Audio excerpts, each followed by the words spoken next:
Okay, hi Thomas. This is just a test run. All I'm doing is measuring the portafilter. Okay, I'm going to use a continuous dose. You'll notice that it does clump up a little, but that's quite a fine setting. And that's going to be roughly 16, 17, 18 grams thereabouts. 17 grams, I hope it picks up on there. Okay, I'm going to move this over to the tamp. This is not a firmer tamp as I normally do, but I kind of prefer grinding it a little finer and just more of a gentle tamp myself. Okay, pop that in there.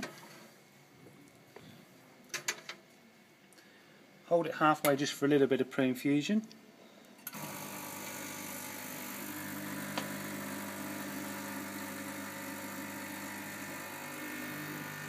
It's a few seconds over on a pre-infusion time, but that's okay.